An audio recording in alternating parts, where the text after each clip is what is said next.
kita sama sekali tidak menggunakan tanah karena apa? Tujuan dari petani organik di Jepang itu adalah untuk menciptakan tadi indukan yang berkualitas. Dan kita tahu bahwa di dalam tanah itu kan banyak sekali jutaan virus dan bakteri. Salah satu usaha petani organik di Jepang itu menekan pertumbuhan virus dan bakteri adalah menghindari penggunaan tanah saat proses persemaian tadi. Dan ini komposisinya murni yang kita gunakan sama seperti yang digunakan petani organik di Jepang.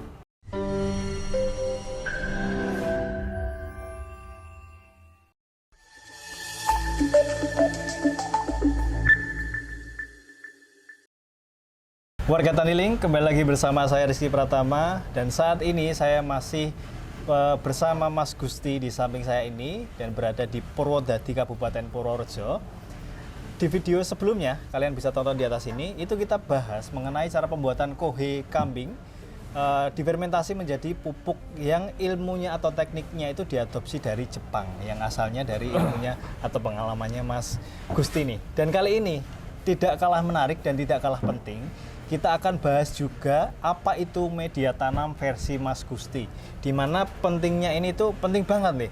Nah itu pentingnya seperti apa nanti bisa dijelasin sama Mas Gusti langsung nih. Oke. Boleh dijelasin dulu atau mungkin kita praktek pembuatannya dulu, boleh, silakan Mas. Oke, justru untuk media tanam kita keunggulannya adalah itu tanpa menggunakan tanah ya kita bikin ya. Dan ini komposisinya murni yang kita gunakan sama seperti yang digunakan petani organik di Jepang. Itulah yang menjadi pembeda merek produk media tanam kita dengan media tanam merek dagang lain. Sama sekali nggak pakai tanah? Betul, kita sama sekali tidak menggunakan tanah karena apa?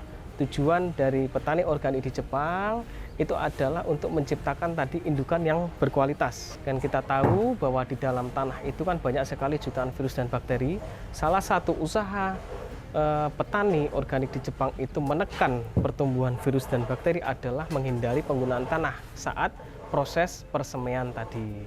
Misalkan itu pas semai itu jelek duluan Mas, untuk treatmentnya, ya. Apakah itu ngaruh nanti ke Betul, gedenya? nanti akan berpengaruh saat proses pertumbuhan. Entah itu dia mengalami tanaman kerdil atau pertumbuhan buahnya itu dia sedikit atau daunnya itu nanti banyak rontok, itu juga akan mempengaruhi mulai dari si bayi. Dan itu juga tak lepas dari suplai dari si hormon sitokinin, gibberellin, auksin itu juga akan mempengaruhi juga kan. Terus unsur hara mikronya itu juga mempengaruhi. Jadi kita pakai pupuk kohe yang steril yang sudah kita fermentasikan, kemudian menggunakan arang sekam atau sekam bakar ya, kemudian menggunakan kokopit dan menggunakan pasir. Dan pasirnya juga kita ada standarnya. Pasir yang kita gunakan adalah pasir yang biasa digunakan petani pesisir pantai. Nah, jadi kita mau mengambil kandungan mineral tapi yang tidak tinggi. Pasir yang kita gunakan nggak sembarang pasir ya. Kalau pakai pasir bangunan atau mau pasir laut bisa nggak gitu? Nggak bisa. Nah, makanya kalau mau yang bagus pasir yang digunakan adalah pasir yang biasa digunakan petani pesisir pantai. Itu sudah ada kandungan unsur mikronya. Jadi ada fungsinya ya, betul, bukan cuma ampas ya. Betul. Oke, Sekali. boleh kita praktekkan sekarang Mas untuk apa dulu nih? Nah, jadi ini prosesnya tinggal mix aja ya. Tadi Tinggal untuk bahan mix. bakunya tadi sudah kita sampaikan ya. Sekamnya nih ada tekniknya juga nih, jangan-jangan nih. Kalau pembakaran yang bagus harus benar-benar matang ya. Jangan kematangan. Kalau kematangan itu dalam artian nanti menjadi abu putih. Jadi abu. Nah, abu putih itu jelek untuk pertumbuhan tanaman ya. Jangan salah. Jadi unsur hara, fosfor dan kalium bisa aktif kalau dia terbakar sempurna, warnanya hitam ya. Kalau Gitu. belum matang? Kalau belum matang, masih ada namanya? mentah kuning-kuning, itu nanti akan berisiko jamur. Oh, Gitu. Jadi itu yang perlu diperhatikan. Tapi kalau totol-totolnya warna keemasan tua, itu baru sudah bisa. Nah, alhamdulillah sudah dibantu sama Bapak yang ada di belakang saya ini untuk proses pengadukan dari media tanam ini. Dan kemudian prosesnya katanya ini mau dikasih mikroba nih. Untuk mikrobanya itu kan bisa kalian lihat di video sebelumnya pas kita membuat fermentasi dari kohe itu atau pupuk fermentasi. Mungkin boleh dicampur Pak. Untuk prosesnya dari ini sama juga ya Mas ya? Sama, prosesnya Takarannya sama. juga sama? Betul, takarannya sama kira-kira gitu lah. Kira-kira? Jadi yang penting jangan terlalu jemek atau basah banget. Oh, oke. Tuh. Oke, sudah tercampurkan dengan rata ya. Untuk proses selanjutnya nggak ada lagi nih. Nggak ada. Tinggal packing. Tinggal packing. Setelah Boleh packing mungkin baru ini biar di packing bapaknya nanti ya. Boleh kita ke penyimpanannya? siap. Atau gimana dulu? Monggo langsung Langsung ke aja? tempat penyimpanan. Nah. Oke, kita lihat proses penyimpanannya seperti apa. Sama nggak kayak yang pupuk kemarin? Ayo, Mas. Oke.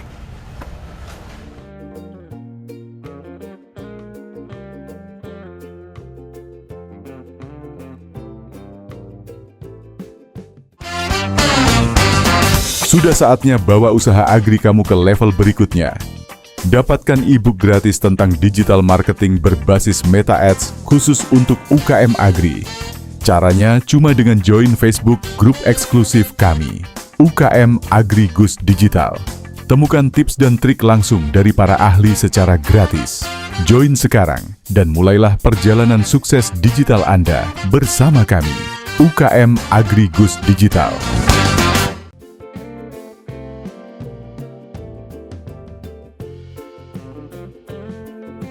Alhamdulillah sudah selesai untuk prosesnya. Sebenarnya prosesnya ini cukup simpel juga ya Mas ya. Dan juga mungkin dari bahan-bahannya cukup simpel. Tapi dari segi tekniknya mungkin yang harus kita perhatikan.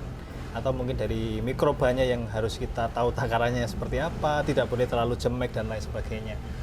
Kemudian untuk terakhir packing ya, ini sudah di packing siap dijual nih. Betul. Untuk proses fermentasinya tadi juga sama seperti yang pupuk.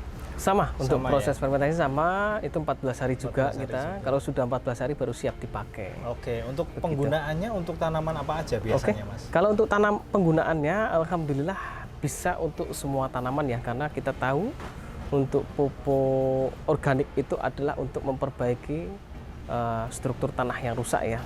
Nah, jadi untuk tanaman jenis buah-buahan atau tanaman berkayu, tanaman horti, padi, semua alhamdulillah bisa. Dan banyak juga teman-teman mitra petani kita yang sudah menggunakan untuk semua jenis tanaman itu dan hasilnya luar biasa, mereka puas gitu. Kalau boleh tahu untuk yang tanaman berkayu ya, untuk tanaman buah misalkan alpukat atau apa itu kan sistemnya kita harus mungkin bikin lubang ya atau apa ya untuk ditaruh media tanam di situ. Itu apakah ada aturan tertentu misalkan di takaran, kedalaman atau apa gitu? Oke, kalau untuk misal kita untuk tanam alpukat tergantung kita mau nanamnya itu menggunakan polybag atau wadah gitu ya, pot, atau mau nanamnya langsung di tanah.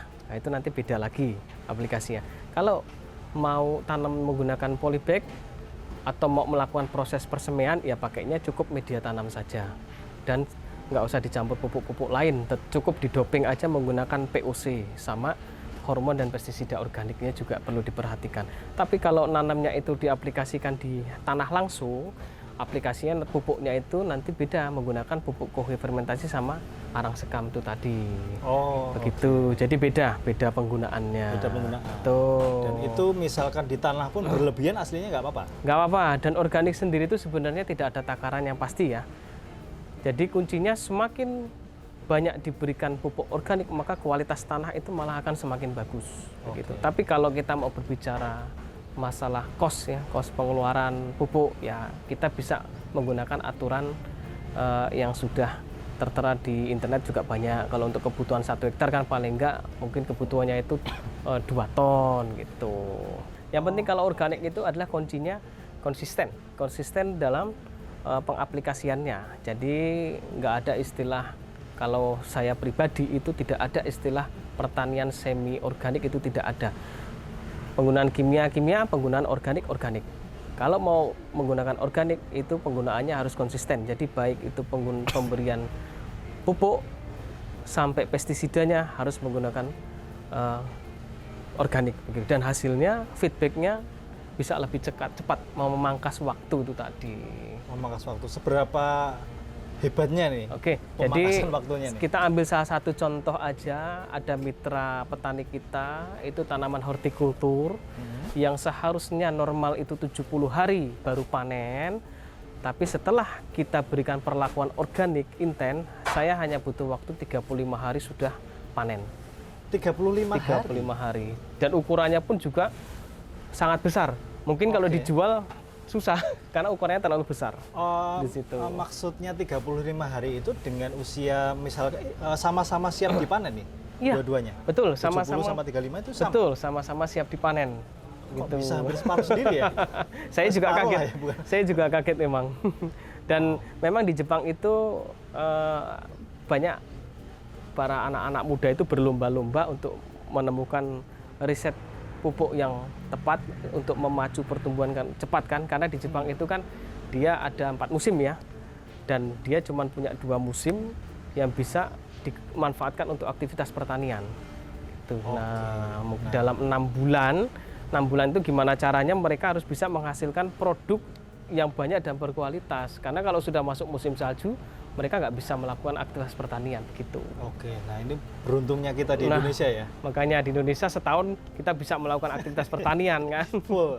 Betul. Dan itu harusnya kita bisa lebih memanfaatkan kondisi seperti ini ya, karena tanah kita tanah surga ya. Betul sekali. Ya mungkin ilmu yang bisa kita dapatkan dari Jepang yang dibawa Mas Gusti itu bisa jadi inspirasi buat kita nih. Harusnya kita lebih dari Jepang.